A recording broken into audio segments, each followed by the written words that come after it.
How do you do? I am Paul Garber. It is my privilege to be the Historian Emeritus for the National Air and Space Museum at the Smithsonian Institution in Washington. And I'm pleased to bring you another of the series on the history of flight, part 2 of the Wright brothers. I want to emphasize the significance of this wonderful photograph. This occasion that you are seeing was the first time in the history of the world that a machine heavier than air, not a balloon, not an airship, heavier than air, carrying a man, had risen from the ground under its own power,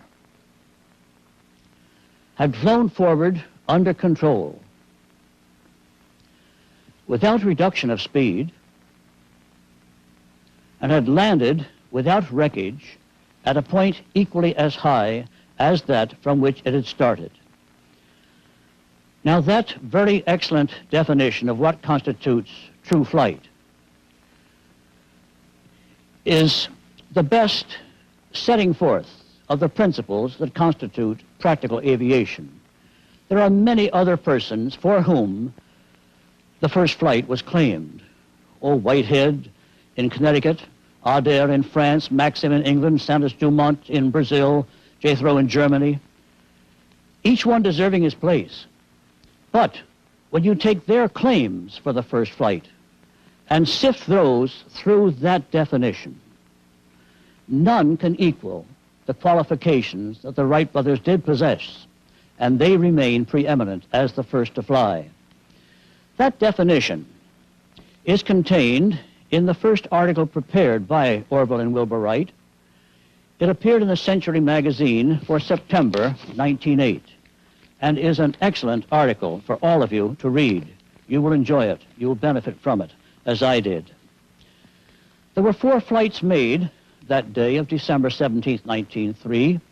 The first, with Orville at the controls, was for 12 seconds, a distance of about 120 feet, 10 feet per second. The second by Wilbur, about 175 feet. The third by Orville, the brothers alternating, was a similar distance. But the fourth by Wilbur was 852 feet in 59 seconds. He really got up and flew that thing. But in the landing, which was abrupt, nobody had ever flown an airplane before. There were no books on this, no training lessons. They had to teach themselves, and each flight ended as a wingtip would touch some little bit of ground. But in that landing by Wilbur, there was some damage, and they took the aircraft back to the hangar, and there had taken off the front elevator member, and were going to repair it. Now, the wind was very strong that day, 27 miles an hour. And as they were talking about the flight and working on this repair, the wind got under those wings, and all of a sudden the aircraft was raised up and then over and then over and over and over, just like a box kite with a broken string. And it was impossible to repair it at that time, so the brothers decided to pack up and go on home in time for Christmas. But first, they wanted to send a telegram to their father. In fact, they'd planned to fill the gasoline tank all the way and fly over to the telegraph station. But they walked over, and there they did send this telegram. Success. 4 flights Thursday morning, all against a 21-mile wind, actually 27. Started from the level with engine power alone, average speed through the air 31 miles. Longest 57 seconds, really 59. Informed the press, home Christmas, signed by Orville Wright. Well, the telegrapher had mixed up a couple of figures there, but when the father received this, he gave it to his daughter and said, hurry on down to the newspaper and tell them this wonderful news. Well, the Dayton Journal had but recently heard about some flights made by a Zeppelin airship from Friedrichshafen to Stuttgart, or some 60 miles or so, and he thought, well, what does a 57-second flight got to do with anything of importance? And so the Dayton Journal had nothing at all. In fact, well, the Virginian Pilot newspaper did have a very flamboyant article, quite incorrect, but that was copied here and there, came out of the New York Herald about a month later, and a very flamboyant description of things that just could not be. Said the flight had been for 3 miles, and this picture shows a propeller underneath to push it up. But even so, it was publicity. And yet, then it subsided, and the world forgot all about Wilbur and Orville Wright. Well, they no longer had the need, you see, for the high hills and the strong winds and the soft sand there at Kitty Hawk. And so, near their home in Dayton, Ohio, they obtained the use of a field about 7 miles away called Huffman's Prairie. Now, Wilbur made this sketch several years later to show some friends where it was. And you see that large oval there with a hangar up there at the top. And there was a streetcar line that ran on one side of the field and a public road on the other. Persons who say the Wright brothers practiced in private just didn't realize the facts. But there at Huffman's Prairie, the Wright brothers first set up a rig similar to that which they had had at Kitty Hawk. That is the long rail for takeoff. And yet, in the summertime, you see the air doesn't have the buoyancy, doesn't have the depth, the body, as it does in the winter. So summer air didn't have the same strength. And thus the Wright brothers decided they needed more push to get off the ground. So they contrived a catapult. Now over here at the right, you see that tower. That tower had a weight that was pulled up to the top. I can show that better in a drawing. And thank you. Here at the top of the tower was that heavy weight, and then a line on that weight went up to the top over a pulley, down that front leg, way over here to your left, over the end of the track where there was another pulley, and then the line went to the front of the airplane. Then you see when the weight came down, the airplane was pulled forward and thus into the air. Now that was first tried on September the 4th of 1904. There's Wilbur up there attaching the fittings for the pulley tackle, and there's the heavy weight there on the ground.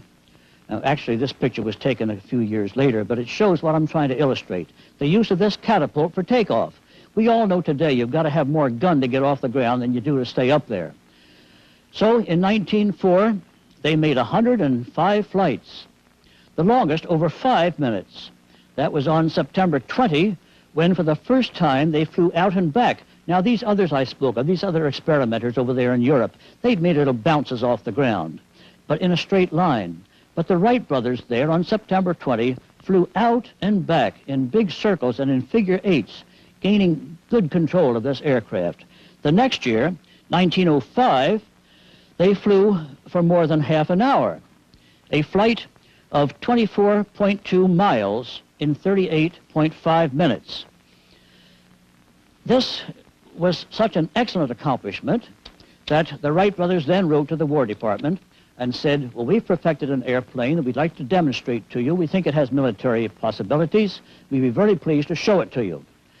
The War Department paid no attention, just sent them a form letter saying that, well, it wasn't at all helpful, just saying that demonstrations had to be given. The Wright brothers had already asked for that. But here, they did receive their patent in 1906. They'd applied for it in 1903. And this patent is another thing I want to emphasize to you. This was not merely a patent for lift. Aircraft had been lifting since the first kite 3,000 years ago. Things had been steering since the Chinese put a rudder on a boat, maybe another 3,000 before that. But the patent of the Wright brothers was for the combination of balance, lateral balance, and the control of yaw. Yaw is that tendency of an aircraft to sort of slew around in flight. But by the addition of that rear vertical surface and the manipulation in connection with lateral balance, the Wright brothers did develop the basic elements of true flight. It's interesting to see what the rest of the world is trying to do during this period.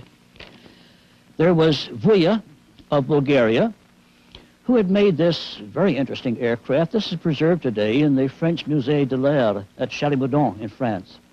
You should go over there and see it. It has an Antoinette engine, and it barely skipped along the ground. Maybe the tracks got a bit light.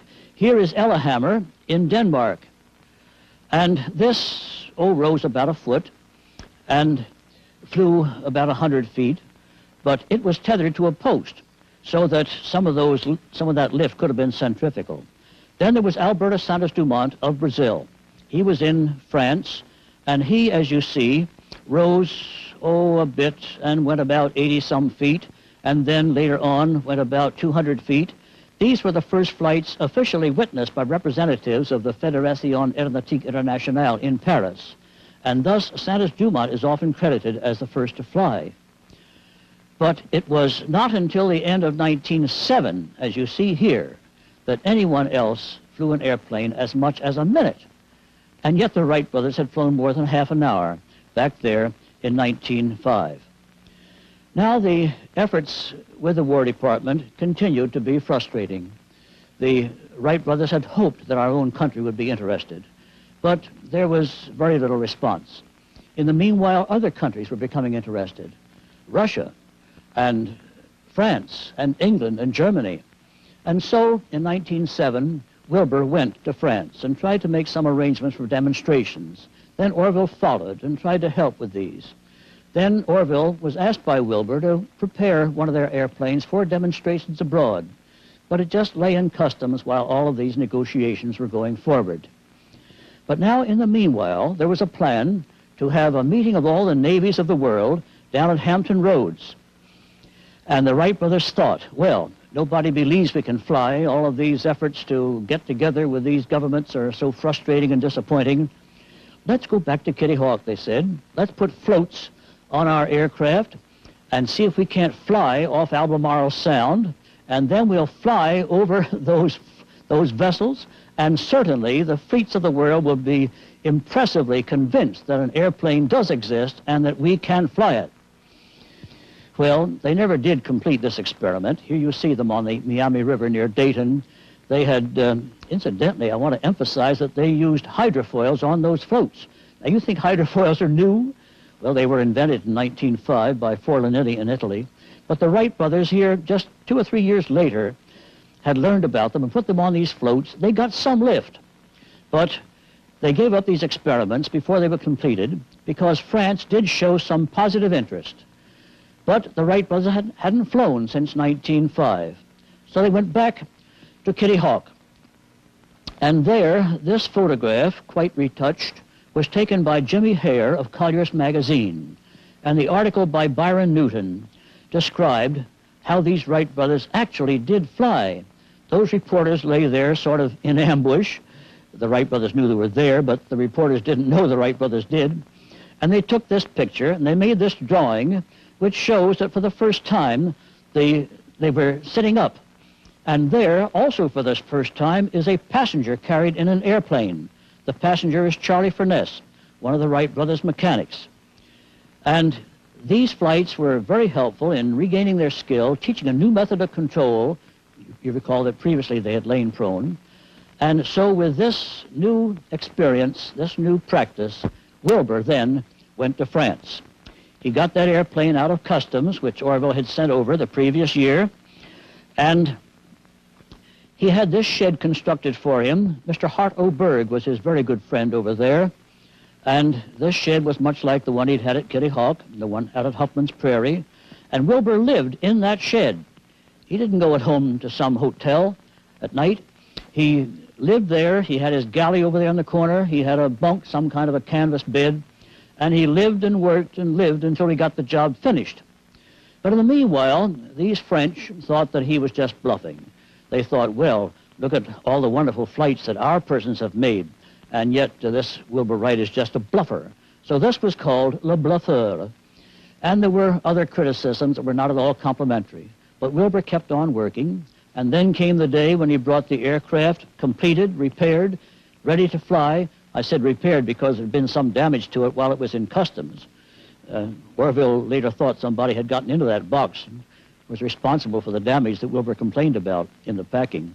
But here is the aircraft repaired, brought out, the rear rudder put on, the front elevator put on, all ready for these demonstrations. Now, these were to take place at Le Mans. Le Mans is about 30 miles, I was told, outside of Paris. Later, they went down to Pau, which was a warmer section of that country. But here's Wilbur. He's got those beams, those 2x4s, maybe that's a 2x6, that he's going to lay in a line for that launching track. And then he's going to climb up there in the tower, make that all rigged up, get that ready for the weight. Here he is fixing up the lines by which the aircraft is to be catapulted into the air. And then the aircraft was brought out, placed upon the track. There it is, being moved out. Now we have a wonderful motion picture here, the first ever made of an airplane in flight. And I'm so pleased that through the help of National Archives and this wonderful crew here in the Navy, the two Jims, that we can show it to you. There's Wilbur putting a wheel under that wing, a wheel under the other wing, and thus it is just rolled over the ground. Those wheels were just for temporary use. Now here's a working party. In fact, persons later considered it a great honor to help pull that weight up. There's a passenger seated, because you see Wilbur was going to take passengers over there also and teach persons to fly, starting the engine by getting those propellers on compression, and then down she goes, and there goes the weight, and there goes the aircraft, and into the air. There were hundreds, thousands of persons came to see these flights. These were astounding. They were the greatest news of the day, just as later on we had the news of the trip up there to the moon. And these flights, about 35 miles an hour. Well, a short film, but very impressive, and I'm so glad we had it. Now, the first of Wilbur's passengers was Mr. Zenz, a noted balloonist of that time. Interesting to look at that control. Wilbur's left hand controls the front elevator. His right hand controls the rudder when he pulls it back and forth, and then controls the wing warping as he moves the lever from side to side. No safety belts, just sort of sit there and hope you're kept in by the wind pressure, then off into the air. Now, Mrs. Hartoberg is said to be the first woman ever to fly in an airplane. She was the wife of the man who had made the arrangements for Wilbur over there in France. I want to call the ladies' attention to that very modest bit there. This line has been tied around her dress at the ankles.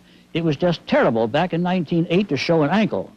Later on, when I became a little older, why, ankles were no longer a mystery. But in those days, women were a bit more modest. And again, you see the method of control with Wilbur's hands. She made a flight that she enjoyed a great deal.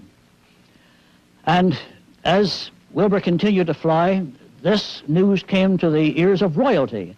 Now, you always hear about a royal command requiring a person to go to see that royal person. But here's the King of Spain coming there to France to see Wilbur. The King of Spain there at the right with the hat on, very interested in all that he was witnessing. Wilbur was showing him how the engine operated, how the controls were working, and the king wanted to take a flight. In fact, he got as far as that front seat. But about that time, the Queen said no. So poor Alphonse never got his flight.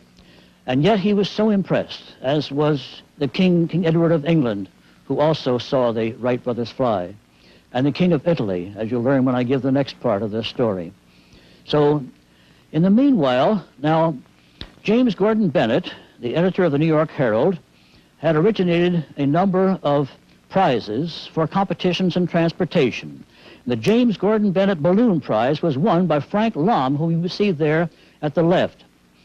He was Lieutenant Frank Lom, United States Army, Cavalry. His companion was Major Hersey, and they did win that first James Gordon Bennett race.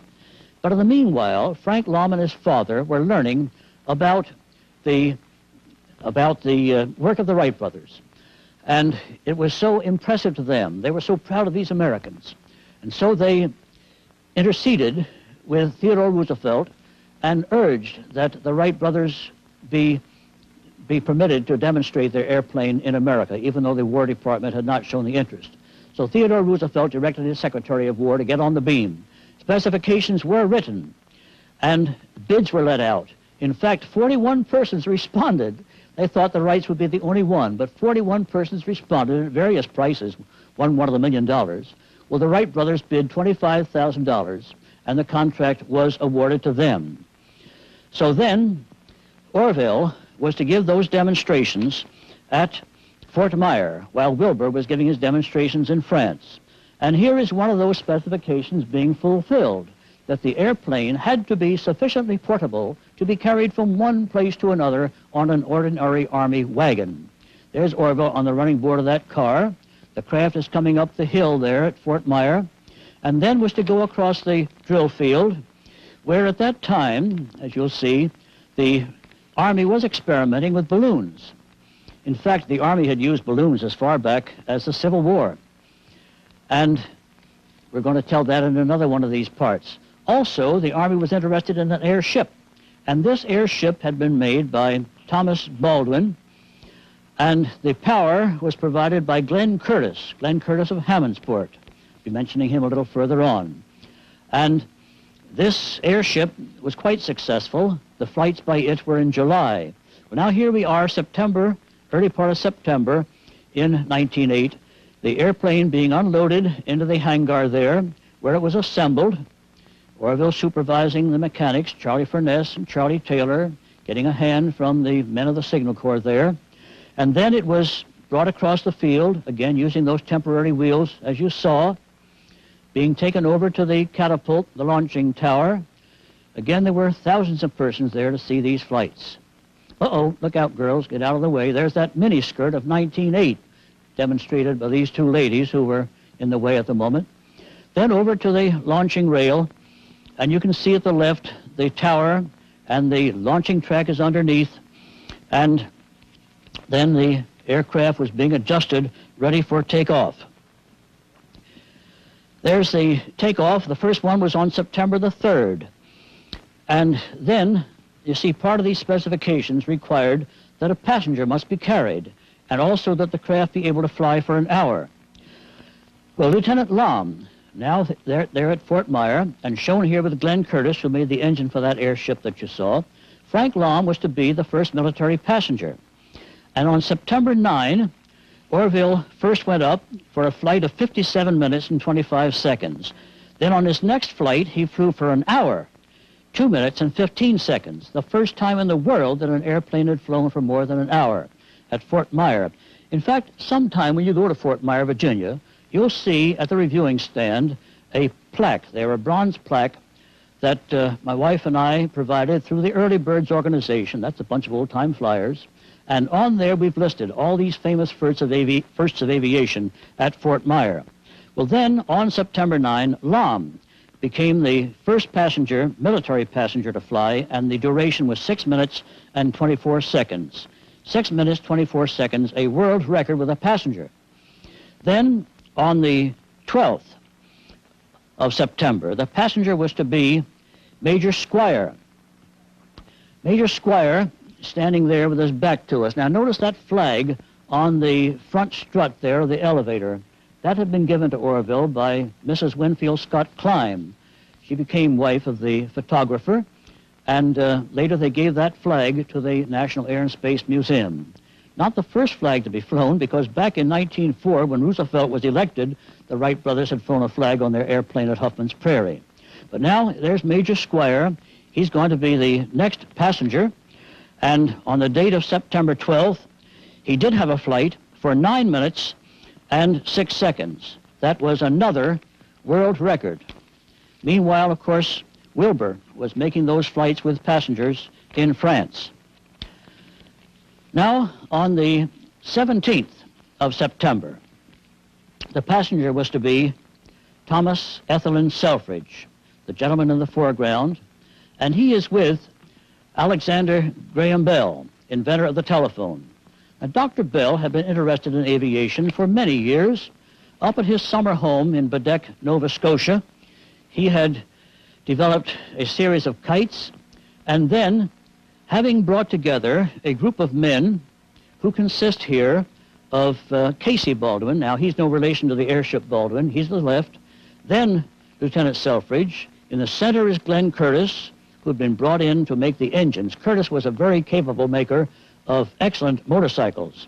And these motorcycles had been seen by Baldwin, and an engine had been seen by Bell, and thus Curtis was under contract with Baldwin to make engines for the airships, and with Bell, an associate, to make the engines for their airplanes. In fact, Bell first tried the Curtis engine on a large kite, but the kite didn't get off. So then, at the right there was McCurdy, who was carrying a crutch because he tried out one of Curtis's motorcycles. Well, now, Selfridge had the honor of designing the first airplane. They called it the Red Wing because there was quite a lot of red silk left over from some of Dr. Bell's kites. And this was tried first in March. It went up rather steeply and came down rather hard. They had left out one very important element, and that was lateral control. They had lift. They had an elevator there for raising it. You see that there in the front. Also had an elevating surface at the rear. And then they had that vertical surface for steering at the rear. So the aircraft got off, but it did not have control. That was a very essential element. So Selfridge wrote to the Wright brothers and asked for information about lateral control. The Wright brothers wrote a very courteous reply and suggested that he study their patent. Now, the next aircraft was designed by Casey Baldwin. They called this the White Wing. They had run out of red cloth, probably. And in this one, Selfridge did fly. That was in May the 19th of 1908. Thus, you see, the first time in the history of the world that a military officer had piloted an airplane. Thomas Ethelyn Selfridge. Well, now, this fine young man was to have this marvelous experience of flying with one of the two greatest pilots of that day, Orville and Wilbur Wright. This picture was taken by Carl Claudy, a Masonic friend of mine, and Carl told me, as he gave it to me, he said, when I snapped this picture, Selfridge called to me, "Look out, Carl, we're just about to take off." Well, they did. The weight dropped, the rope pulled, they went forward and into the air. Well, they'd made 4 circuits of the field and were just about at this point over that hangar there in the corner when, as Orville later said, he heard a clickety-clacketing sound. And he glanced back hurriedly. He saw that something had broken. Well, a piece of propeller had broken. Later it was picked up, found there on the ground, and you see from that piece of propeller how it had struck a wire, and if we can have just a little bit of the top of it there, you'll see where the wire had gouged into it. Well, as the propeller broke the wire, pulled the wire loose from that connection. And, of course, this happened so fast, much faster than I can describe it. But it pulled that wire loose. Now, that wire led over to the vertical rudder at the back. And without the tension of that wire, that rudder lay over and became a horizontal surface and nosed the craft over into a crash. September 17, 1908. Now, in that crash, Orville was badly injured. And, he suffered injuries to his hip and ribs. In fact, for the rest of his life, he suffered from that. He recovered in about 7 weeks. But Selfridge had sustained a concussion. He never regained consciousness, and he died in 2 hours. Selfridge thus became the first sacrifice to powered aviation. Such a sad paradox that the first military officer to fly should be the first military officer to give his life for aviation. Had he lived, no doubt the whole science of flight would have benefited. Very fine young man. He's buried now over in Arlington, Virginia, in the National Cemetery there. I often go over there to visit his grave. In fact, the early birds think of that place as sort of a shrine of aviation. And we can regret his death, and yet we are so grateful for his life, because he, certainly while he lived, did advance aviation a great deal. Aviation has had its losses and its great gains, and we of the public are those who benefit from the progress that has been made. Thanks to Orville and Wilbur Wright, we do have the beginnings of flight and great advancements in progress as our story continues. You'll recall that when we were previously together, I was telling you about Thomas Ethelyn Selfridge, the first man who died in an airplane crash, September 17, 1908. Flying as a passenger with Orville Wright at Fort Myer, Virginia, September 17, 1908, Selfridge suffered a concussion in the crash of the Wright airplane. He died about 2 hours later. He is buried in the National Cemetery at Arlington, Virginia, within a short distance of the place where the airplane fell. This monument was erected by his family. As I visit his grave in that beautiful cemetery where many of our national heroes and some of my dear friends are lying, I realize that death is an inevitable adventure that all of us must come to someday. But it is what we accomplish while we are living that matters. And surely Thomas Selfridge had a wonderful career. Born in California in 1882, He graduated from West Point in 1903. As I told you in our previous program, he became, on May 19, 1908, the first military officer in the world to pilot an airplane. He also learned to pilot the Signal Corps No. 1, our Army's first dirigible airship. The tablet on his monument reads, First Lieutenant Thomas E. Selfridge, 1st Regiment, Field Artillery, U.S. Army, killed in the service of the United States in an aerodrome accident, September 17, 1908, aged 26. Following the crash, Orville Wright was in the hospital at Fort Myer for 7 weeks, then recuperated further at home in Dayton, Ohio. Meanwhile, in France, Wilbur demonstrated with convincing capability that the unfortunate crash at Fort Myer had not been due to any aerodynamic fault of the airplane. The one he was flying was similar to that which Orville had flown at Fort Myer. Just 4 days after his brother's accident, Wilbur, flying alone, made a world's duration record of 1 hour, 7 minutes, and 24 seconds. Then followed 4 successive world record flights with passengers, the longest being for 1 hour, 9 minutes, and 45 1/5 seconds. On December 18, he made a flight record alone of 1 hour and 54 minutes and an altitude record of about 377 feet. On December 31, he made an astounding record of 2 hours, 20 minutes, and 23 1/5 seconds. During the total period of his flights in France in 1908, Wilbur made more than 100 flights. In January 1909, Orville, accompanied by their sister Catherine, joined Wilbur in Paris, where they went on some sightseeing together. During the winter months, Wilbur had moved his flight demonstrations to the warmer southern part of France, and there King Edward VII of England came to see Wilbur fly. Also at Pau, France, Catherine enjoyed a flight with her brother.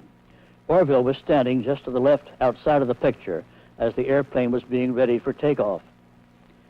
In April, the 3 of them went to Italy, where further demonstrations were to be made. Here the airplane is being hauled through the streets of Rome on the way to a large open area, which is now part of the flying field of Centocelle. There, King Victor Emmanuel showed enthusiastic interest in the airplane. We are pleased that His Highness was also interested in photography because, from the camera that his equerry is carrying, we have several of these photographs that you are seeing. His Highness did not take a flight, but he asked numerous questions about the mechanism and operation. A very interesting motion picture film was made in Italy, including a portion taken with a camera located directly behind the pilot and showing his manipulation of the front control. Here's the hangar. Many persons came to see these wonderful flights, the airplane coming out, being moved on temporary wheels that are placed under the wing so it can be rolled to the starting rail. You recall that this long starting rail was part of a catapult system by which the airplane was given its initial velocity to supplement the power of the engine. There's Wilbur, just at the left for a moment. The front end of the airplane is to the right, a bit confusing because today the tail is at the back. Propellers, you see, are at the rear. The engine started by cranking both props, pulling down on the outside blade. There's Wilbur with one of his passengers. He carried about 20 passengers during the 40-some flights that he made there near Rome, along the starting rail and into the air. A wonderful wide open area, quite historic because in some of these scenes you can see the old Roman aqueducts in the distance. Around and around that huge field, there's those aqueducts. The speed about 40 miles an hour, altitude, as you see, about 75 to 100 feet, sometimes about 150. The camera was hand cranked, and so the speeds will seem to vary as the operator may have gotten a bit tired turning that crank all the time. Here he's going to give the cameraman a pretty close shave. Large number of officers there. There's Orville with that straw hat on. Balloons were used at that time by a number of armies. Airplane under perfect control. Now we're going to get a real, there goes your hat, real thrill. You notice how the airplane seems to sort of hunt up and down. Of course, close to the ground, there are air currents that are sometimes rather bumpy. Another approach. Speed, as I say, about 40 miles an hour. The revolutions of the propeller will seem to vary in the movie. See how slowly they seem to go, but that's because of the synchronization with the motion picture film. About 350 RPM. Now, you're just about to see, for the first time ever taken, movies during an airplane in flight with a camera mounted behind the seats, pointing out forward between the pilot and passenger. Now, along the rail, a very interesting thing here is that string that's tied to that upright stick there. You see it every now and then more clearly than at others. Now, that is an instrument. Today we have hundreds of instruments on our control panels, but that string was just about the first instrument. And as it waved toward the pilot, he could tell whether he was climbing or descending by the way that it would fly sort of upward or downward. And if it sort of waved to one side or another, he knew he was drifting, either right or left, or had a cross current. So it's a darn good instrument. Very simple and quite informative to the pilot. There's some of those aqueducts in the distance. Notice how the airplane seems to go up and down with constant manipulation of that elevator in front. That's one of the features of those types that have the elevator in front. Wilbur made 42 flights in Italy, including a number with passengers. On 23 of these flights, he gave instruction to 3 officers, Lieutenant Mario Calderara of the Italian Navy, Lieutenant Umberto Savoia, and Captain Castañeras Guido. The arrangements for these flights had been made by the United States Ambassador to Italy, Lloyd Griscom, who very graciously gave me these photographs, including this beautiful scene of the airplane flying at sunset. This photograph was inscribed to the ambassador and Mrs. Griscom by Wilbur, Orville, and Catherine. Orville's health had improved during his visit to Europe and further benefited from the 2-week ocean voyage back to the United States. Back home in Dayton, they received a welcoming ovation, a parade and presentation of medals from Congress, from the state of Ohio, and from the city of Dayton. On that same day as the parade, June 18, the airplane which they had constructed as a replacement for the one which had crashed 9 months previous arrived at Fort Myer, and the brothers and sister followed soon after. Here they are at Fort Myer, Wilbur at the left, standing beside one of their mechanics, Charlie Taylor, Orville at the right, talking to his sister, and to her close friend, Mrs. Ralph Van Diemen, of whom you will hear more a bit later. This painting by Colonel Jack McCoy, U.S. Air Force artist, shows the general scene. The airplane, except for the engine and chain transmission, was all new construction, generally similar to the 1908 machine, but 4 feet less in span in order to increase its speed. In this scene, Wilbur has a Signal Corps flag, which he would wave at Orville while flying to inform him about the progress of his flights.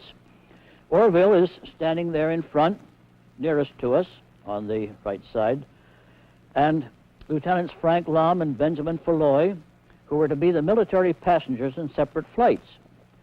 At the right is a little lad, 10 years old. He's of particular interest to me because that is I. From my personal recollections of one of those flights at Fort Myer, I've been able to help the artist, and in turn, he painted me into the picture, helping one of the photographers, Winfield Scott Klein, carry part of his camera gear. Mr. Klein gave us some of these pictures. Another photographer there was Carl Claudy, who was also very generous in helping me with preparing these lectures. The airplane had been assembled and its engine tested in this hangar located at the southern end of the large drill field. And now, thanks to a motion picture photographer who went from the Department of Agriculture, carrying his large wooden boxed Edison camera over there, we have this first motion picture made in America of an airplane. Now, that's not the airplane in the foreground. That large object is President William Howard Taft, weighed about 320 pounds. And He was accompanied by a number of his cabinet, ambassadors, officials of government. Just about everybody would go over there to see these flights. I read about them in the paper, and I'm so glad that I went over the following year. This is in 1908, however, that you're seeing now. Or not 1909, 1909 this is, yes. You can always tell the difference by the higher landing gear. Now, Orville will be coming along in just a moment. Hurry up, Orville. There he goes. And here he is with his passenger, Lieutenant Lom, Frank P. Lom. The date is July 27 because that was the date of the Endurance flight, the one that I saw. Orville ducked under all those wires to get into his seat. Now, just beneath him, there's a thing that a sailor calls a pelican hook. It's a means whereby a tension can be released to let the airplane go forward. There's Wilbur with that straw hat on, Charlie Taylor in shirt sleeves. That's the catapult tower. A heavy weight, 1,200 pounds, is to be hoisted up to the top of the tower. There's the men pulling on the line. Up goes the weight. And Wilbur gives it a push with his cane. Now, as that weight comes down, with the engine running, a line fastened to the weight and extending out to the end of this rail and back to the airplane. The weight comes down, the line pulls, the airplane goes forward and into the air. The flights were made around the field. Orville had said that that was quite the smallest field he'd ever flown in. Of course, down there at Kitty Hawk, they had all the Atlantic seaboard, and out in Ohio, they had the whole flat state. But here, they were limited on one side by a cemetery wall, not a very cheerful barrier, and then the horse stables for the artillery and cavalry were over there on the right side, as you see. Speed, about 40 miles an hour. Propeller RPMs about 350, similar to the airplane flown by Wilbur in France and in Italy. The method of landing was to reach overhead and pull a wire which stopped the compression of the engine, and then you sort of skid on in to a landing. The duration flight was made, as I say, on the 27th of July. That was the flight which I saw. Lieutenant Frank P. Lom was the passenger. They circled the field 79.5 times at a maximum height of 150 feet. The official requirement was for a flight of an hour, and this flight of 1 hour, 12 minutes, 37 1/5 seconds constituted a new world record with a passenger. For the speed test, held on July 30, the passenger was Lieutenant Benjamin Falloy, who had surveyed a 5-mile course extending from Fort Myer to Alexandria, Virginia. The Wrights hoped to attain as much speed as possible above the required 40 miles per hour because they were to receive a bonus of 10% for each mile above that speed. There was a quartering wind which reduced the airspeed in both directions. A balloon marker was raised above the turning point in Alexandria. The line for this balloon was tied to a large rock. That rock was the cornerstone of the National Masonic Memorial on top of Shooter's Hill. Today, the monument forms a turning point for airplanes coming into land at the Washington National Airport. The speed attained in the official test on April 30 of 1909 was a trifle more than 42.5 miles per hour. The Signal Corps did not allow for the fraction, and on the basis of the original contract price of $25,000, the brothers received an extra $5,000. By the middle of August, Orville was aboard ship for Europe. There he gave demonstrations in Germany to officials of the German government. He carried passengers, gave instructions to several army officers. On October 2nd, his passenger was the Crown Prince. On October 15th, he flew before Kaiser Wilhelm, who may well have been thinking how such a mechanism might be used in warfare, anticipating World War I, which began 5 years later. Meanwhile, the Hudson-Fulton Exposition opened in New York City, commemorating the trips up the river by Hendrik Hudson in 1607 and Fulton 2 centuries later. A modern contrast was to be demonstrations of an airplane over the river at Manhattan. Governor's Island was the takeoff area. and in this hangar, Wilbur assembled his airplane. Here he is adjusting one of the propellers. Because he was to fly above the water and wanted some way of floating in the event of an engine failure, he fastened a canoe between the skids. The airplane was towed out to the launching rail by a detail of soldiers from the Army post. On September 29, Wilbur made a spectacular flight around the Statue of Liberty. And on October 4, now there's that Statue of Liberty picture. That's faked, obviously, because I couldn't find one with a canoe in it. But I assure you he carried the canoe on the official flight. The route that was the most famous of those flights there at Manhattan is shown in this slide. The route extended from Governor's Island above the river as far as Grant's Tomb in Upper Manhattan and returned. The view of the airplane in flight that you see here was made by a passenger on a ferry boat. Here the skyline of skyscrapers forms the background, and here is the return flight. More than 1 million New Yorkers thus got their first view of an airplane flying. The distance over the water was 21 miles. Wilbur had planned a flight over the city itself, but a cylinder head damage canceled further demonstrations there. One of the stipulations of the contract with the Signal Corps was that 2 Army officers were to be taught to fly. The drill field at Fort Myer was too small for such training, and Lieutenant Lom had found a larger, more suitable area at College Park, Maryland, about 10 miles north of Fort Myer. A temporary hangar was built there, and Wilbur arrived October 5. Lom and Falloy, who had been passengers for the official flights at Fort Myer, were designated to receive instruction. But Falloy was sent to Europe to attend an International Congress of Aeronautics at Nancy, France. So Second Lieutenant Frederick E. Humphreys of the Corps of Engineers was chosen alternate. Here, Wilbur is checking the engine, and here he is with Lom standing in front, and the taller Humphreys at the right. Their instruction began October 8, I should say, with training periods of about 5 minutes each. The pupils were taught how to start the engine by pulling down on the outer blades of the propellers.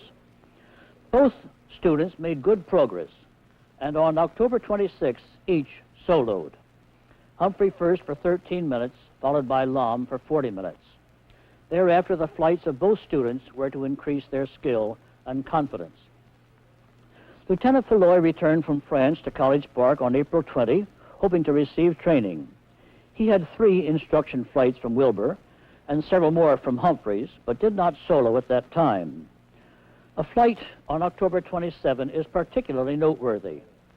Early that morning, Mrs. Ralph Van Diemen, a friend of Catherine Wright, was taken for a flight by Wilbur. She thus became the first woman in America to fly in an airplane. On November 3rd, Lom carried his first passenger, a close friend, Lieutenant George Cook Sweet, who thus became the first United States naval officer to fly in a heavier-than-air craft.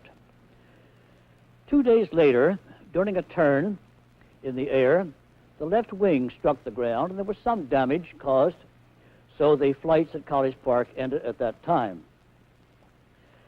Now, in the peculiar way that the War Department of those days acted, and the Defense Department of today sometimes does, the decision was made that Lom should go back to the cavalry, and Humphrey should go back to the engineers, and Benny Falloy, who hadn't sold it at all, was told to take the airplane to Texas and teach himself to fly and use it in connection with the artillery and cavalry and infantry there. En route, he stopped off at Chicago to assemble the airplane during an electrical exposition. Incidentally, radio was installed in it, and that was the first installation I've heard of radio in an airplane. Then he went on down to Fort Sam Houston. The airplane was assembled there.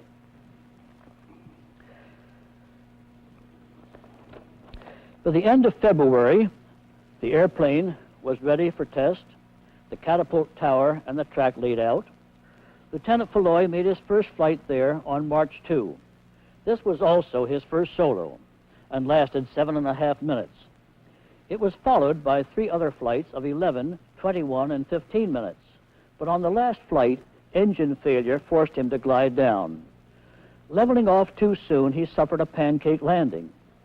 As he described the experience, he said he made his first solo takeoff, his first solo flight, his first landing, and his first crack-up all the same day. He had competent help in his group of enlisted men. Here they are, the entire United States Air Force of 1910. Eugene Simmons, who was in this group, was the first civilian airplane mechanic for the Army. He's the chap in the shirt sleeves there in the back row over at your left. We have him to thank for two of these pictures, including this one showing the wheels, which, under Lieutenant Floyd's direction, Simmons contrived so as to eliminate the use of the catapult tower and rail, which was required to be relayed every time the wind changed direction.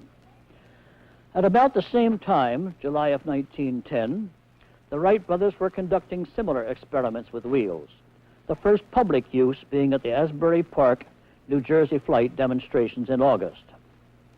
During this period, Congress had not appropriated any money for operation of the airplane unit, and often it was kept in service only by ingenious and economical repairs accomplished by the hangar crew. Gasoline was sometimes purchased out of Floyd's own salary. To help with this awkward situation, Robert J. Collier, who had been the first person to buy an airplane from the Wright brothers, and who was then president of the Aero Club of America, generously lent his airplane to the Army.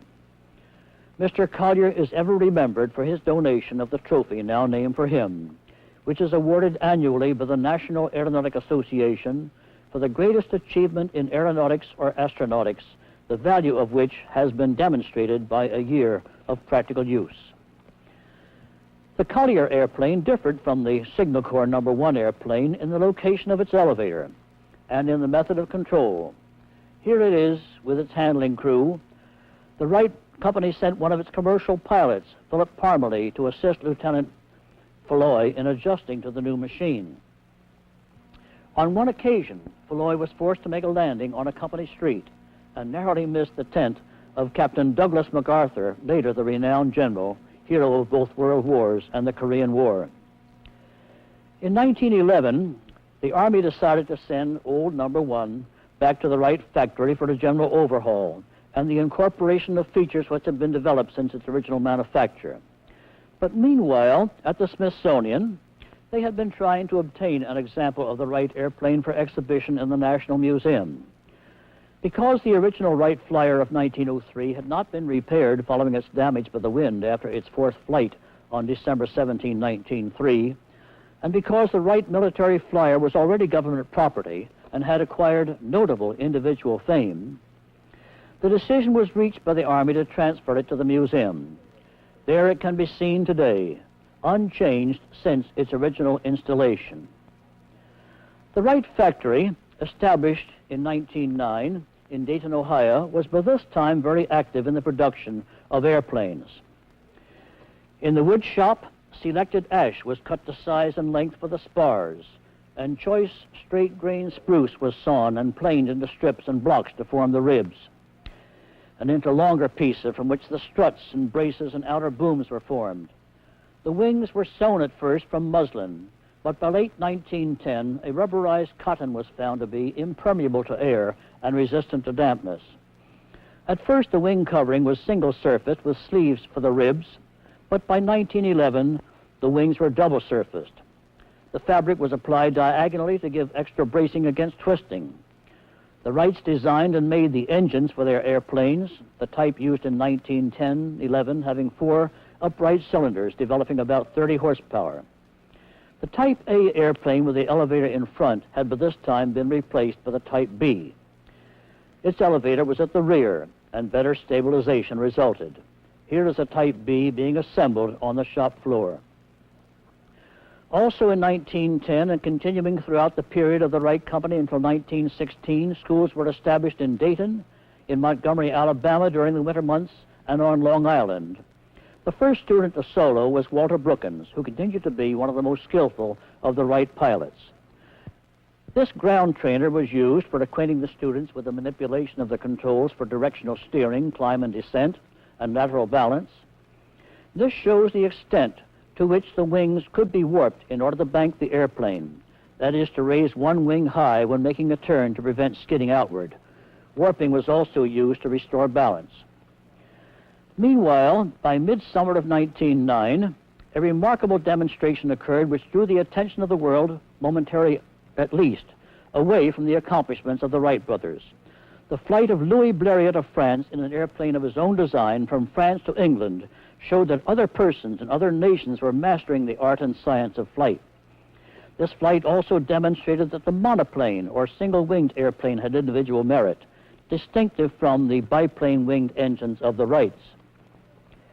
Toward the end of the next month, pilots from all over the world were gathering at Reims, France, for the international aviation events. America was represented by Glenn Curtiss, another great man of whom I will tell you later. The Wright brothers could not participate because they were busy with their military contracts, but they were represented by some whom they had taught to fly. Now, Curtiss won that international speed event on the 29th of August. His speed, the fastest of all, was 47 miles an hour.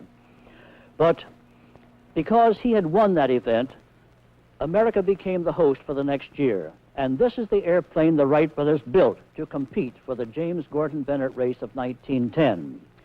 As we resume our story with the next section of this story of the Wright brothers, I'll tell you more about this airplane and then carry on. We have come to that time when, although the Wright brothers in 1903 had invented the airplane, in 1904, 5, 6, 7, and 8 had improved it, and in 1909 were still ahead of most others. By 1910, others in the world had developed airplanes, some of them very interesting, very efficient, such as this Antoinette airplane with Hubert Latham, its principal pilot. In this part of our story, we will be telling not only what the Wright brothers themselves were doing, but also what was accomplished by persons whom they had taught to fly, and others who were flying the right type of airplane.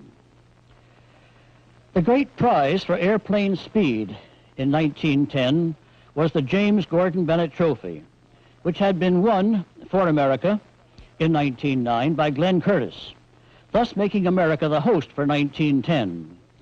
As I concluded part 3 of our story, I showed you this Wright racer, which had been designed and built especially to keep this prize in America. It was named the Baby Grand. Orville, here at the controls, had flown it at a speed of almost 70 miles per hour, faster than the known speed of any other entry.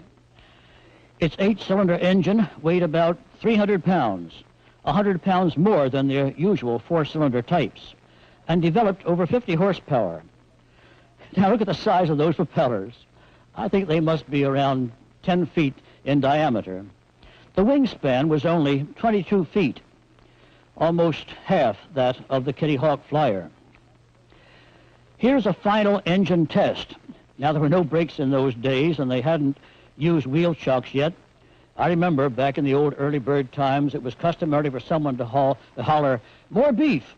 Then everyone would run to give a hand, and here you see they're holding it back so that the engine can be tried out. Also, sometimes we used to fasten a spring balance to the tail and then tie that to a post so we could measure the pull. Walter Brookins, the first person taught to fly by the Wright brothers, was to pilot the Baby Grand in this race. But to the great disappointment of many, particularly Wilbert and Orville, the engine, up there at Belmont Park, cut out at the critical time, and Brookins smashed into a bad landing.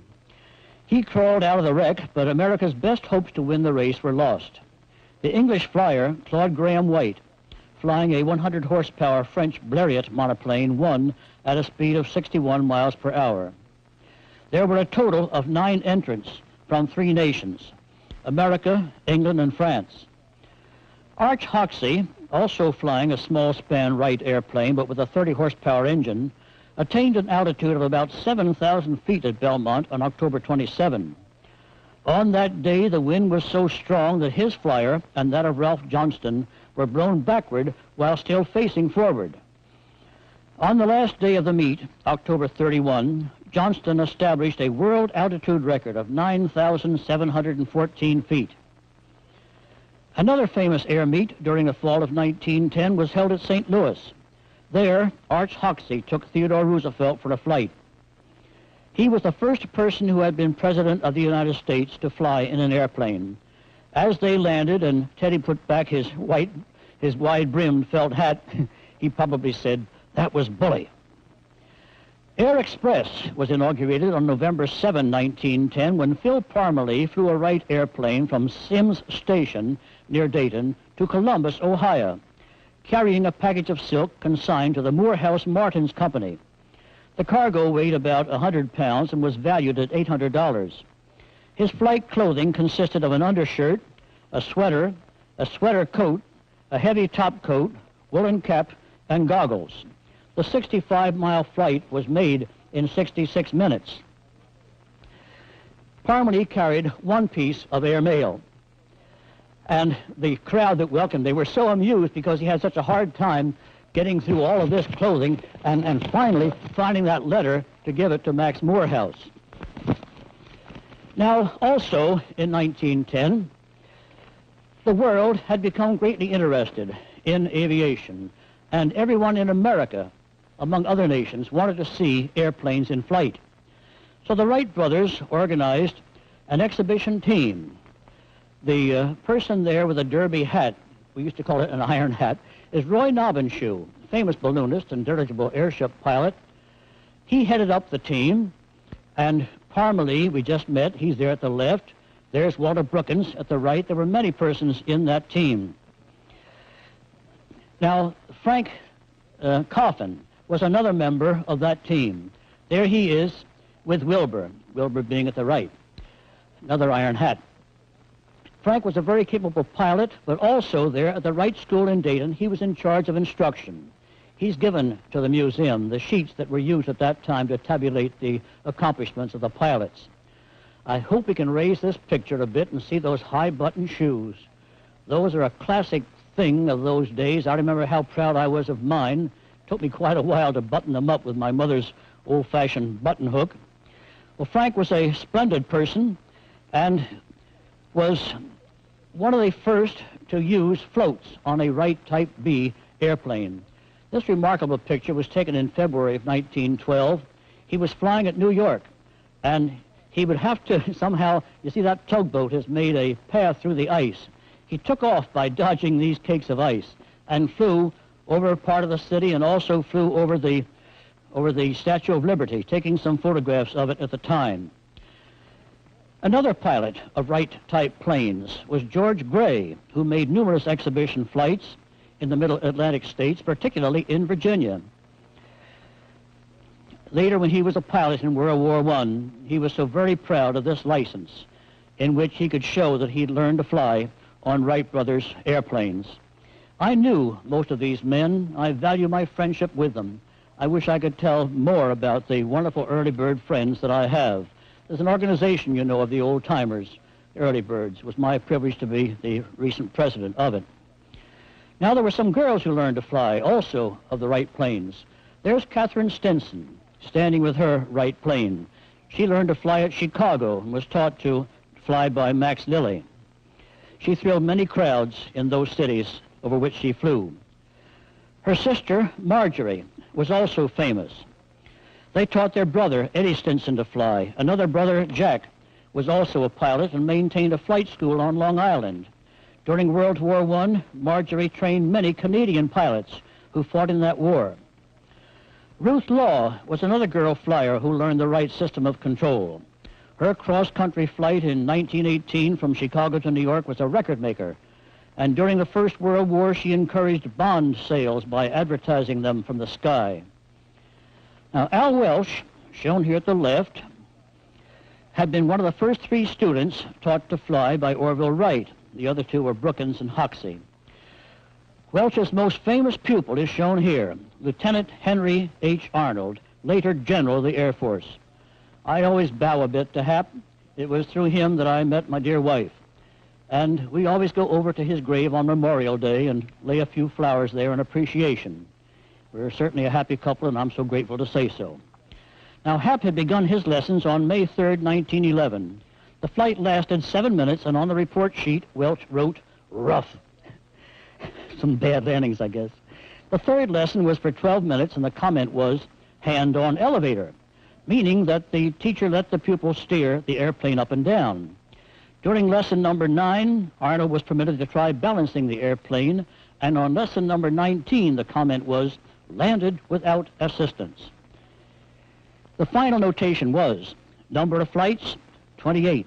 Total time in the air, 3 hours, 43 minutes. Finished 13 May, 10 days learning. Actually, it was 11 days, but the Wright brothers didn't permit any flying on Sunday. They were the sons of Bishop Wright, you recall. Arnold's companion in training was Lieutenant Tommy Milling. Now, there's Hap at the left and Tommy seated there in the airplane.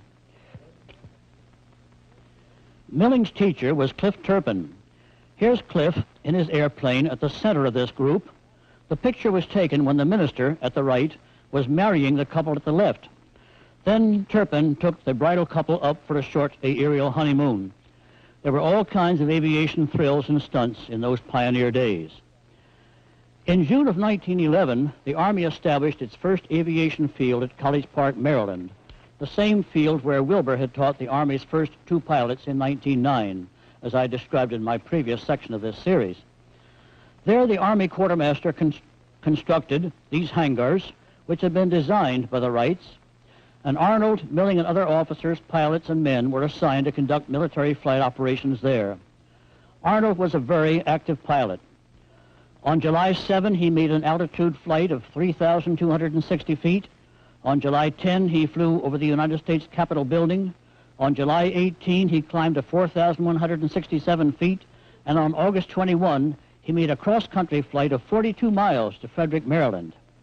By this time, an increase of appropriations for aeronautics to $125,000 for the fiscal year 1912 had permitted the purchase of several airplanes of both the Wright and Curtiss types. Bomb dropping in those days was a simple procedure. You just picked it up, held it out, and let it go. Here at San Francisco in 1910, Lieutenant Myron Crissy had assembled a bomb from some 2.5-inch pipe and made another one from an artillery shell. With Phil Parmalee as pilot, Crissy dropped them from a Wright airplane over the Tanforan racetrack. These were the first live aerial bombs. But at College Park, a more scientific method was developed by Lieutenant Riley Scott. His invention carried 2 18-pound bombs and included a telescope for measuring speed, an altimeter for measuring height, a stopwatch for precise timing, and tabulations for figuring equations. These tables were prepared for an altitude of 400 feet, and from that height, the bombs landed within 10 feet of a target that was 4 by 5 feet on the ground. Scott, whose pilots for these tests had been Tommy Milling, prepared tabulations for an altitude of 3,000 feet, but before he could make those tests at College Park, he had to leave for France. Our own War Department had not shown much interest, but the French had offered a prize for bomb dropping, and Scott was going to try to win it. In fact, there he did win the recognition he deserved. Now, James Means of Boston, whom you'll recall from a previous talk, was compiler of the aeronautical annuals of 1895, 6, and 7. The Wright brothers had studied those and had continued their interest in aviation from that time. Means also was interested in aviation, and in 1909 was granted a patent for a signaling device. It used the exhaust of the engine to blow through a tube in which lampblack was inserted by tapping a key, something like a telegraph, whereby dots and dashes of the Morse code could be blown out as visual signals. This was also tested at College Park, October 13, 1911. The official report was, because of the short time of the visibility of the puffs and the impossibility of distinguishing the same at a distance greater than 4 or 5 miles, it is thought that the device is not practical for general military use. On June 7, 1912, Captain Chandler, who was in charge of the air station at College Park, tested a Lewis machine gun for the first time from the air. Lieutenant Milling was his pilot. Using a drum with 50 cartridges firing at the rate of 500 shots a minute, 5 hits were made on a strip of cheesecloth 6 by 7 feet in size from an altitude of 250 feet. Other shots were fired into a pond to give the gunner a better idea of the spacing of the bullets. The next day, from an altitude of 550 feet, some 44 shots were fired. 14 of them hit a cloth target on the ground. The target was 2 yards by 18 yards in size. The gunner was handicapped by the lack of sights on his gun, and also it was very difficult to maneuver, to aim, to turn the gun because of the limited connection there of it. Moreover, the War Department was not particularly impressed by this. They said the purpose of the airplane is for reconnaissance duty only, and it is those young officers out at College Park who have these rather ridiculous and fanciful ideas that gunnery will ever be used during air combats. You see, the War Department still had to learn a few things. In October of 1911, Orville Wright went back to Kitty Hawk to conduct some tests in gliding under the very favorable conditions that prevail there. He was anxious particularly to develop some kind of an automatic stabilizer. In fact, he'd been working on that since 1907. He had with him there at Kitty Hawk his brother, Loren, his nephew, Horace, and their friend, Alec Ogilvy of England. Their first job upon arrival at the old camp was to patch up the hangar and arrange housekeeping details. The gliding tests continued for most of the month, with various modifications made in the aircraft, at times using some parts from the old machine of 1905, which they had left there. The most notable performance was on October 24, when about 20 glides were made, ranging from 1 minute to a world record of 9 minutes and 45 seconds. Now, that's hovering, you see, remaining motionless, pretty much motionless over one spot. Marvelous accomplishment. This record was not exceeded until 1921, when Germany, you see, had been prevented from flying powered aircraft and then turned to gliding to keep up their flying proficiency. And then they did finally surpass that 9-minute record. But this stood for about 10 years. Also in October 1911, another air meet was being held in St. Louis. One of the features was the carrying of mail by airplane. Walter Brookins, here seated on the skid, was the pilot. This was the second instance of official airplane mail in America. The first had occurred the previous month at the Nassau Boulevard, Long Island Air Meet, when Earl Ovington, wearing the crash helmet, had received a bag of mail from the Postmaster General himself. Frank Hitchcock, the Postmaster General, gave me this picture several years ago. Now at St. Louis, Second Assistant Postmaster General Granfield officiated. He's the gray-haired gentleman. The date of October 4 is confirmed by this piece of mail addressed to A.B. Lambert, one of the most enthusiastic patrons of aviation in those pioneer days. Later became one of the St. Louis sponsors of Charles Lindbergh's transatlantic flight. Incidentally, there's a penny postcard. You don't see them anymore. Now here's Mr. Lambert with Walter Brookins. One of the most notable pilots of Wright airplanes on cross-country flights was Harry Atwood. His world record accomplishment for 1911 was from St. Louis to New York City, a distance of 1,266 miles, made with 19 intermediate stops in 12 days. A Wright Type B, made by the Burgess Company under license, was used and required no major repairs en route. It was the same airplane he had used in a flight from Boston to Atlantic City, New Jersey. Soon after that flight, Atwood learned that the Aero Club of Washington had awarded him its gold medal. The Aero Club of America also recognized that flight. The medal was to be presented by the President of the United States, then William Howard Taft. To receive it, Atwood flew to Washington and landed on the southern lawn of the White House, believe it or not. When I told one of our president's helicopter pilots about this flight and this landing, the helicopter pilot refused to believe it until I showed him this picture. He thought only helicopters could sit down in the backyard of the White House. Then when I said that Atwood took off from the same limited space after receiving the medal, as verified by this photograph, the president's pilot finally gave in, but he pointed out that the trees were not as tall then as they are now. But the greatest flight of 1911, and in fact one of the most notable of all time, was accomplished by this pilot, Calbraith Perry Rogers. He loved to fly and he loved a cigar too. He not only exceeded Atwood's distance record, but became the first person to fly an airplane all the way from coast to coast across the United States of America. Rogers was the descendant of famous Americans. His father was a captain in the United States Army and fought in the Indian Wars.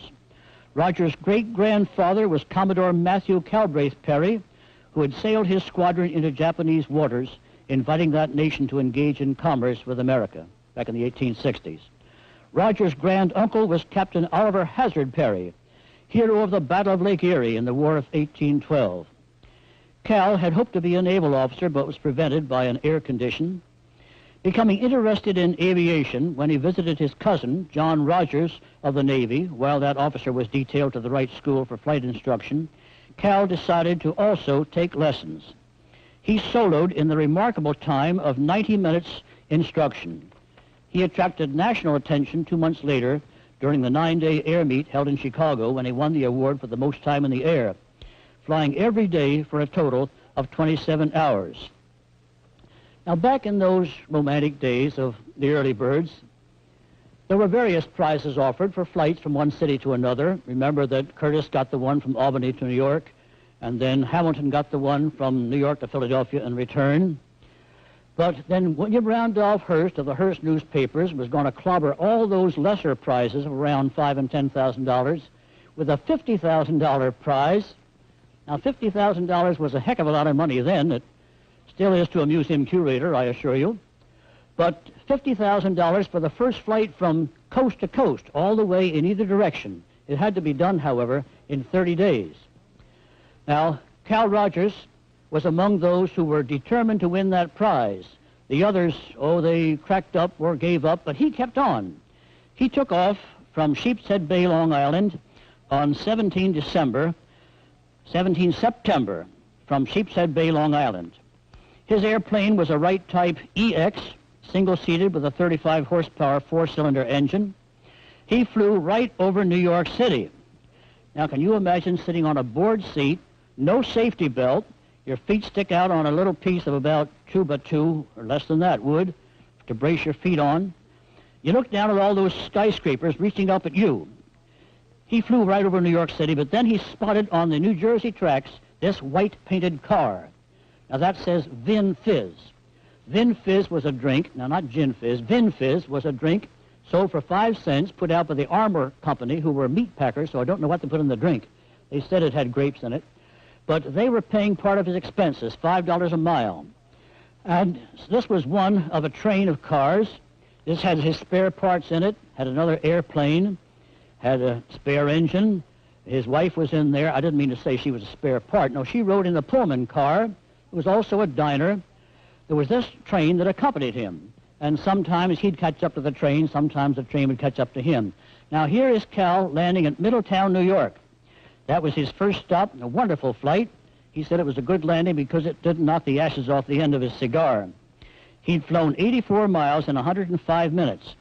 Now, here he holds up his only instrument. That's a piece of string. It was a corset string. His wife donated that. But that was fastened to a wire in front of him, and it would wave at him. And if it waved to right or left, he knew that he was drifting side to side. If it waved up or down, he knew that he was climbing or descending. It's a very good instrument, but that's all he had. No compass at all. Nothing but that little piece of line. Now, taking off from Middletown the next morning, his wheels brushed the top of a tree, and he landed in a chicken yard. That's no place to set it down. Repairs took 3 days. You must realize he had no advanced weather reports, no compass, no accurate information about the route ahead, only the railroad tracks to guide him, and sometimes he took the wrong switch. He flew on. His route lay across New York State, a corner of Pennsylvania, into Ohio, Indiana, Chicago. Then he turned southward because he knew he couldn't get over the high Rockies, through Missouri, Kansas, Oklahoma, Texas. He had more than a dozen serious crack-ups, some real washouts, but with the help of his mechanics, he kept on. Charlie Taylor was sometimes sent to help him from the Wright Company there in Dayton. As he got to Texas, there was an eagle there that disputed Cal's right to invade those skies. Also in Texas, he met Bob Fowler, who was trying to win the Hearst Prize by flying from California to the East Coast. Fowler eventually reached the Florida coast near Jacksonville. That was the next year. It took him 122 days. As I stand here, the record is 123 minutes. Same distance, a B-58. But now we're back in 1911.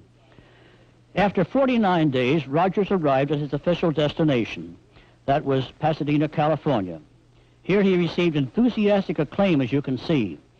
He had exceeded the 30-day stipulation, so he didn't get the prize. Nobody got the prize. Sort of a dirty trick, I think, but he did get the American flag around his shoulders, and that's a good enough prize for anybody. But now he wanted to take off and actually reach the Pacific coast. Here he is. He's going to go about 15 miles on to Long Beach. But over Compton, his engine quit, and he really pranged it down. He landed head first in a plowed field. Both legs were broken, also his collarbone, and he had a brain concussion, was unconscious for 24 hours. He was in the hospital a month. But then with his good wife's help, now that's Mabel at the left, his mother has on that rather large hat. But then they got him out in a wheelchair. He got on board a pair of crutches. He hobbled over to his beloved Vin Fizz, which had been repaired by his faithful crew. An enormous crowd awaited him at Long Beach. And there, sure enough, he landed and rolled those wheels in the surf of the Pacific. This was a glorious moment. He had flown from coast to coast in 84 days, a distance of 4,320 miles the way he flew it. The first person to cross the United States of America by air. He was feted back and forth, banquets on the East Coast, the West Coast, but finally he returned to California, and then on April 3rd he was giving an exhibition flight over Long Beach in his Wright B. He flew over a pier, and there was a bunch of seagulls that rose up rather frightened. One of them jammed itself into the controls, and down went Cal. He did not walk away from this one. He died April 3, 1912. Today, in the National Air and Space Museum, in this old tin shed, and I'll put in a plug for a new building because this is the most permanent temporary building in Washington, there is the Vin Fizz Flyer, restored by the Smithsonian crew, a wonder to everyone who sees it, this marvelous aircraft that did make the first coast-to-coast flight.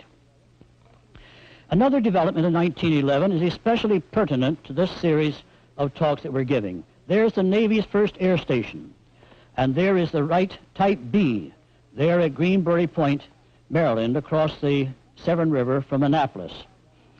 Lieutenant Rogers, who was Cal Rogers' cousin, had been taught to fly at the Wright Brothers School and was sent there to fly the plane. There's John Rogers in the foreground. With the showing of this picture, I want to identify and thank the sailor in the white cap. He is Dale Ziegler, by whose kindness I obtained these pictures of the B-1. I'll speak about him further in our next program. The B-1 was operated either as a land plane or a seaplane. Here is one configuration with two floats, and here one float only is used with the addition of wingtip floats to keep it balanced in rough water. Flights were made in the B-1 to Baltimore and to other areas of the Chesapeake, and then in December, with wintry weather making flying difficult, the aviators at Greenbury Point were ordered to transfer with their equipment to North Island, San Diego, California. There the dear old B-1 finally was washed out. Here is how a naval aviator kept his feet dry when going ashore from his aircraft, riding piggyback on some sailor. The dear old B-1, as I said, was finally washed out after about 2 years of service, but we're so grateful that one piece of it has been preserved, and that's the engine that you see here on this model. I'll tell you about that in our next program. I think it's a wonderful story, thanks to the foresight of the Navy, thanks a bit to the museum. We have kept it, and it's a wonderful part, the oldest relic of naval aviation. When we were previously together, I told you of the Wright B-1, which was the first Wright-type airplane made for the United States Navy.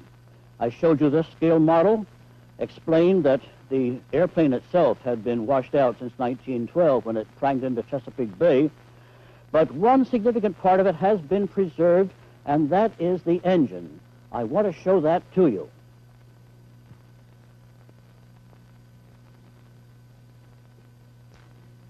This is the oldest relic of United States naval aviation. It is a Wright Brothers engine of 1911, about 35 horsepower. It was installed in the Wright B-1, which was a biplane. Had an upper wing and a lower wing, biplane. This is the front end of the engine. This is the rear end. That is, the airplane went that way. And on the front end is this water pump driven by these gears. On this plate was mounted the magneto. Unfortunately, that was not preserved, but we're so glad that the engine itself was preserved by the Navy. The magneto was mounted here, and from the distributor unit of the magneto, wires extended to these 4 spark plugs. The magneto could be rocked mechanically by an arm so as to reduce the speed somewhat, but there was no throttle as such. You took off wide open, you flew wide open, you could slack off a little bit by rocking the magneto for coming in for a landing, but then to stop the engine, there was a compression wire that extended right in front of the pilot and to this lever, so that as this was moved, it would hold up the exhaust valve and thus stop the compression in the engine. On the back end is this flywheel. On this shaft, there was mounted a double sprocket, and from this double sprocket, chains extended to the propellers, the 2-pusher propellers, to the port and starboard sides. Those revolved in opposite directions. We are positive that this is the engine of the B-1. In 1957, I was in San Diego, and there I met Dale Sigler, who told me that he was the Navy's first aviation mechanic. And I told him about this engine. He said if I could see it, I could identify it. So he was brought to Washington, shown the engine. He said, yes, that is the engine of the B-1, because when I was working as a mechanic at the Navy's first air station, which was Greenbury Point, Maryland, across the Severn River from the Naval Academy, I put this patch on the crankcase. And so by his own handiwork, he identified this as the actual engine of 1911.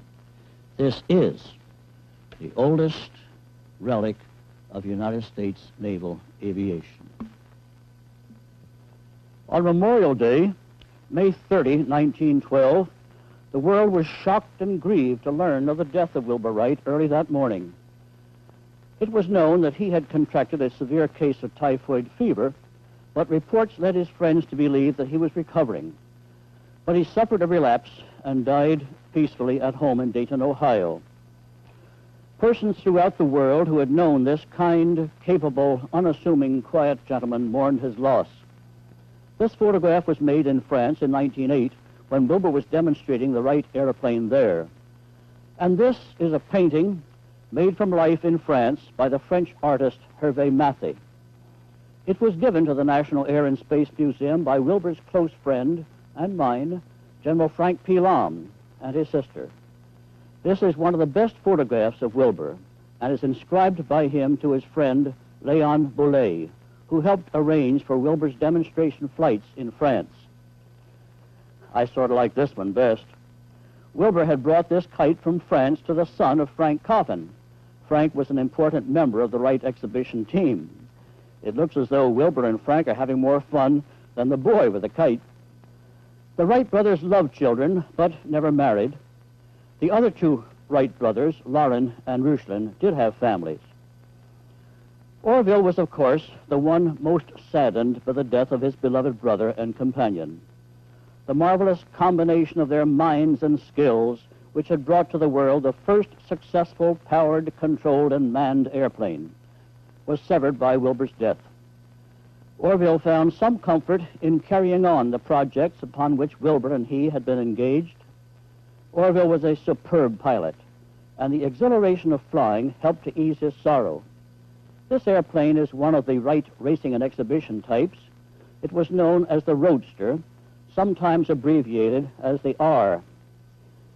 It is interesting, educational, and impressive for us to realize how far the Wright brothers advanced in the design of the airplane.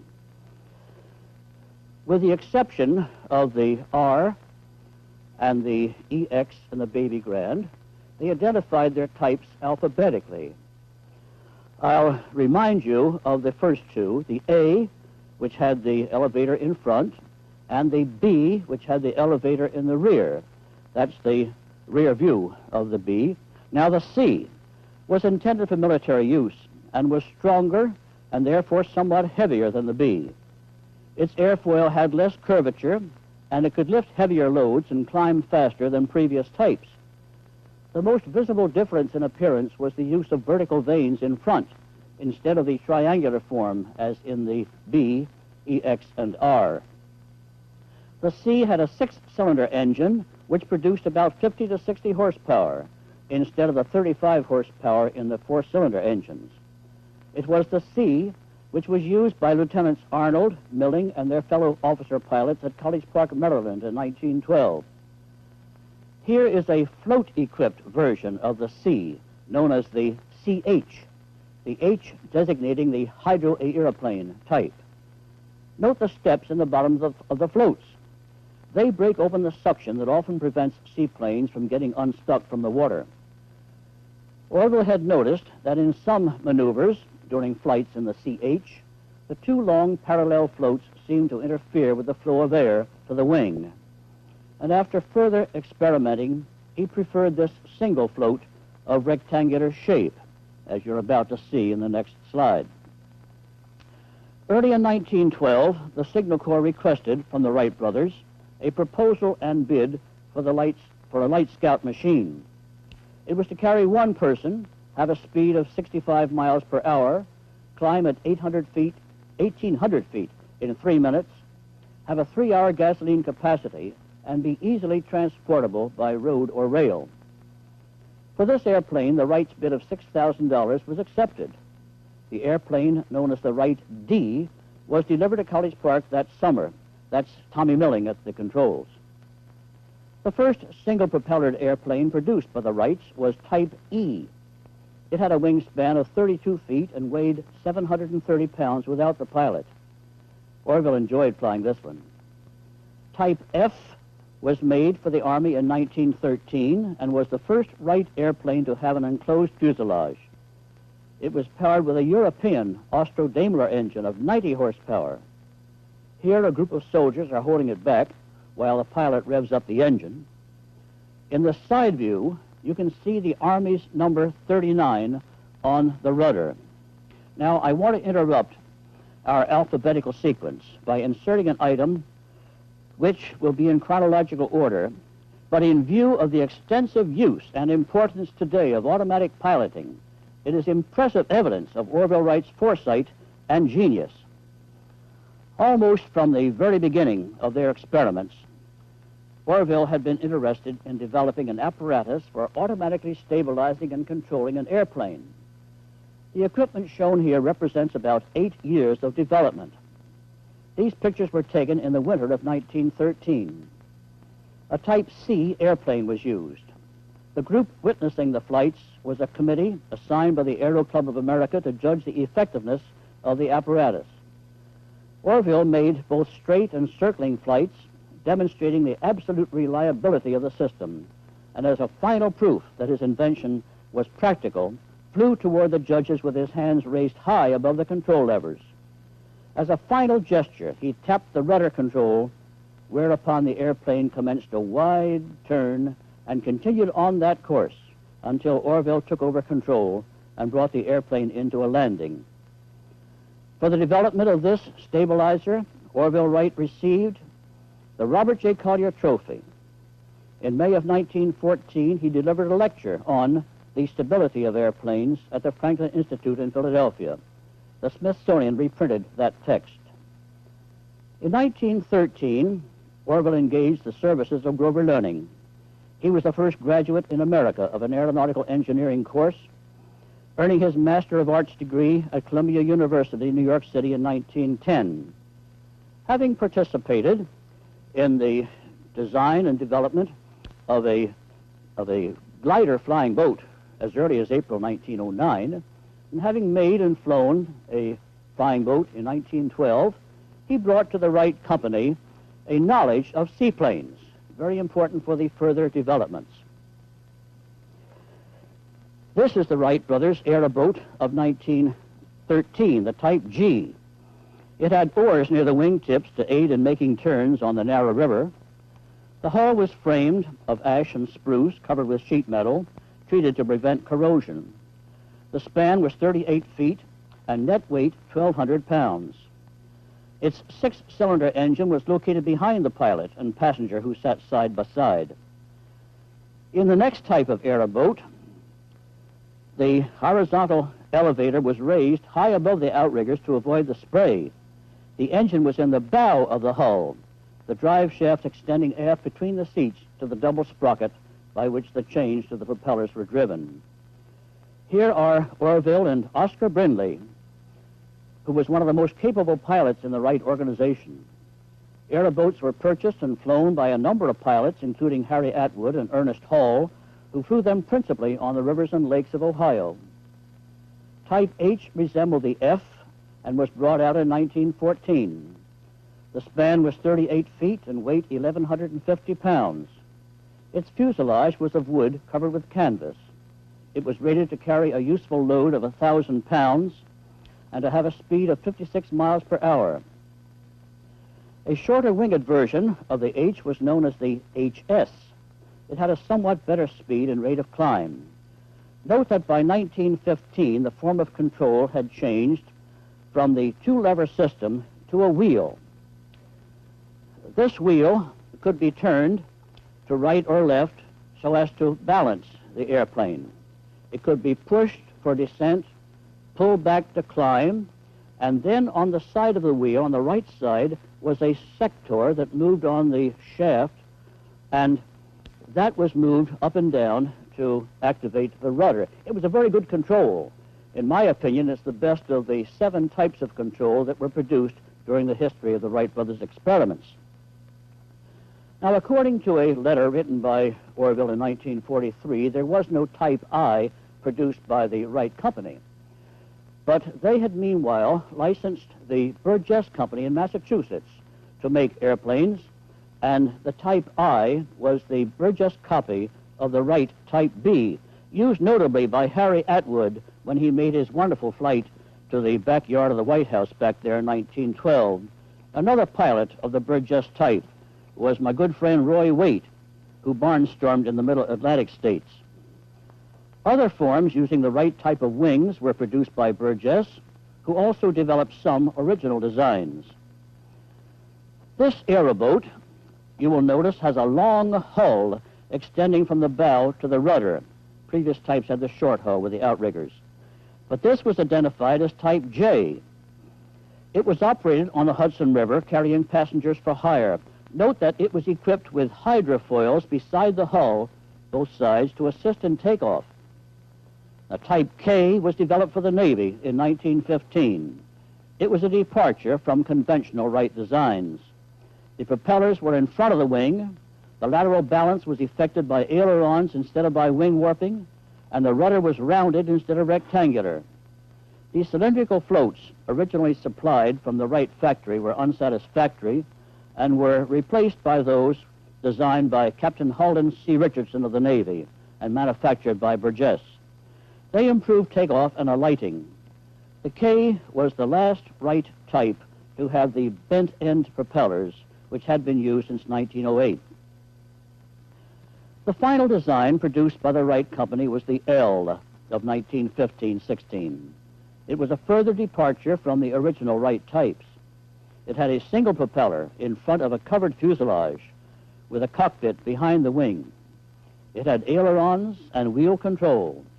The speed range was 25 to 80 miles per hour and climb about 650 feet per minute.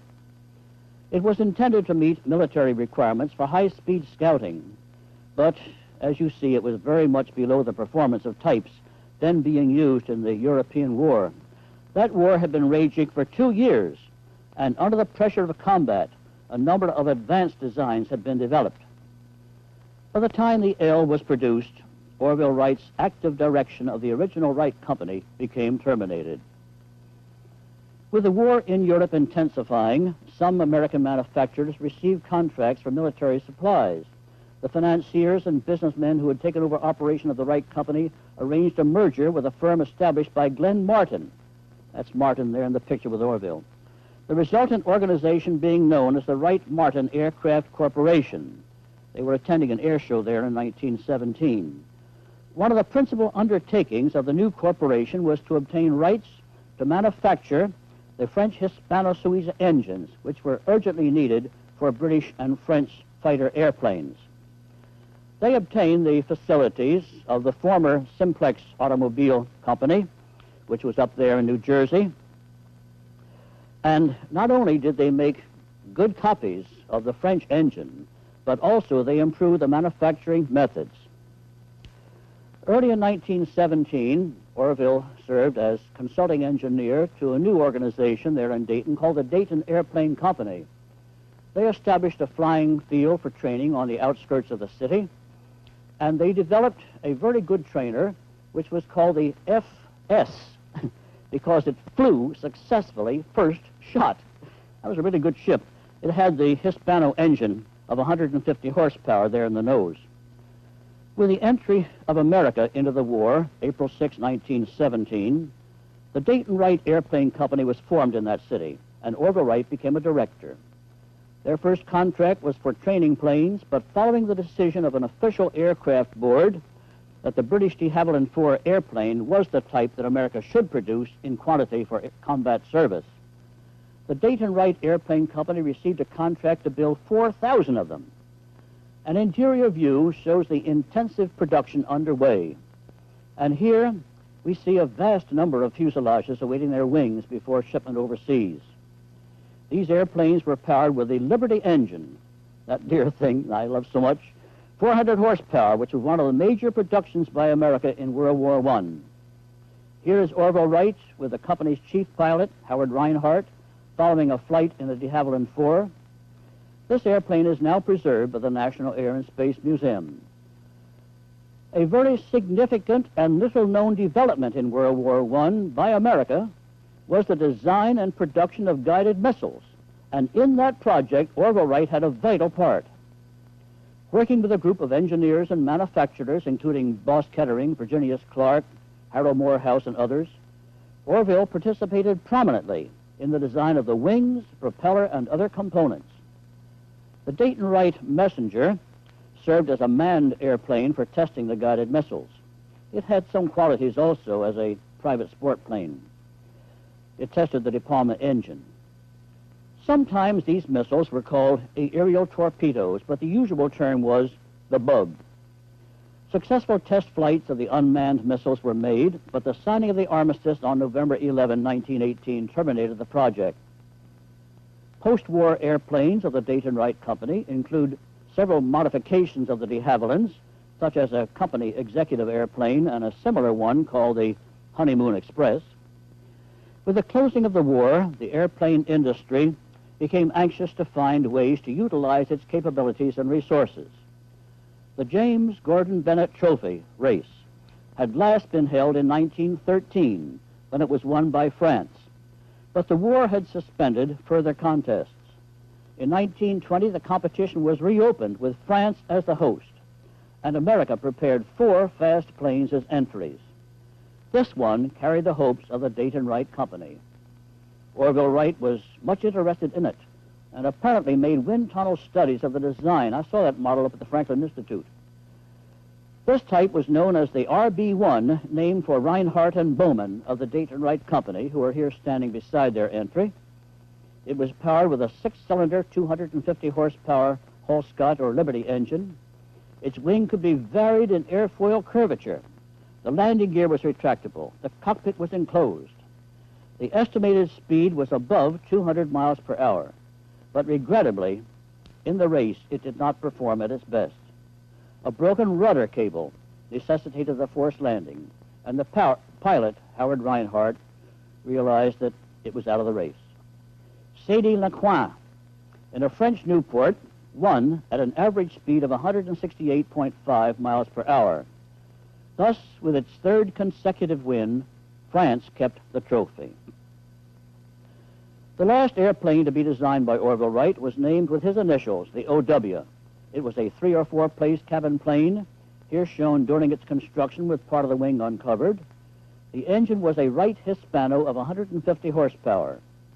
Benny Whalen, who had learned to fly at the Wright School, was its principal pilot.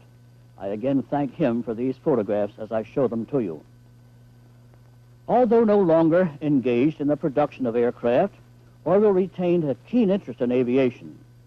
Here he is, soon after World War I, with America's ace of aces, Eddie Rickenbacker, and Major Rudolph Schroeder, renowned test pilot, who was affectionately called Shorty, being about 6'5".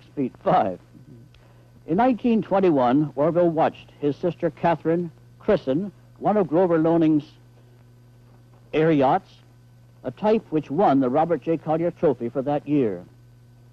In 1926, Orville was present with that same trophy was presented to Albert Reed for development of a metal propeller.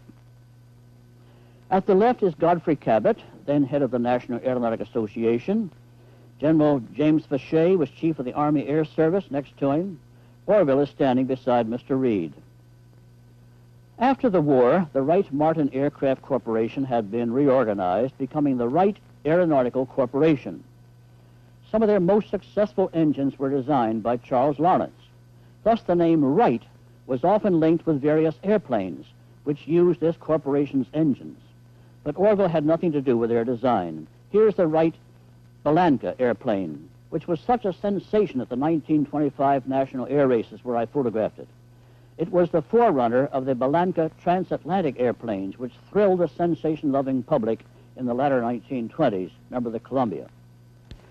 The Wright Whirlwind engine, which was an outstanding factor in the success of Charles Lindbergh's flight from New York to Paris, May 21, 1927, further perpetuated the name of Wright.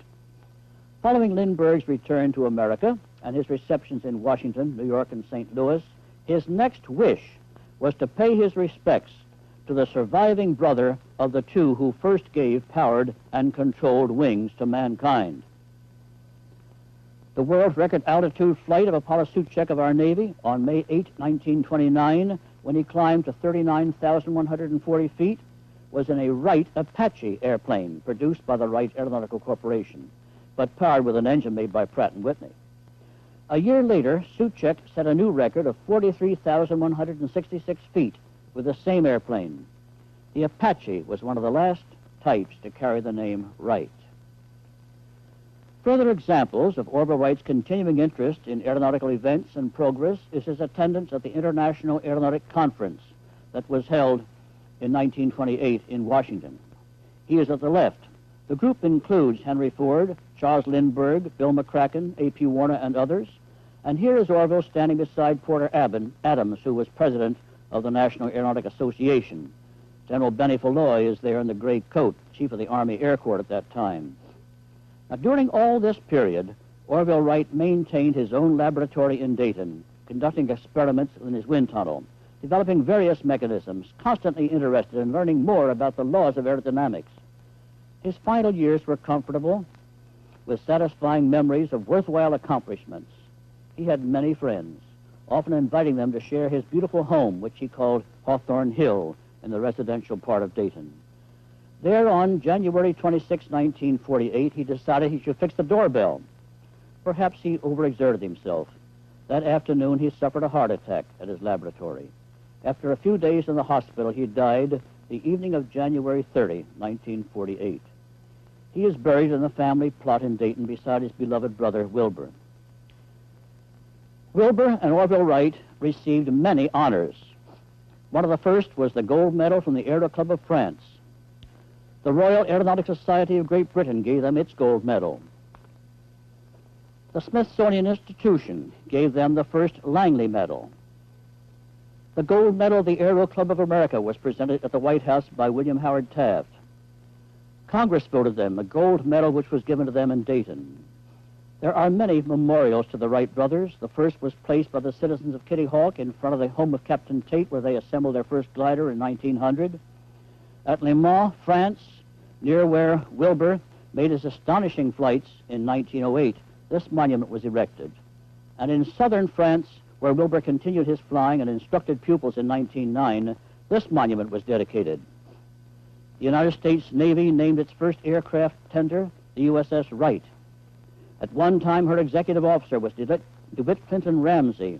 I had the privilege of knowing Admiral and Mrs. Ramsey. They established the Ramsey Fund for the National Air and Space Museum. The most famous memorial to the Wright brothers is their Wright Flyer of 1903. To the gratification of all mankind, it has been preserved. It is the most treasured exhibit in the National Air and Space Museum.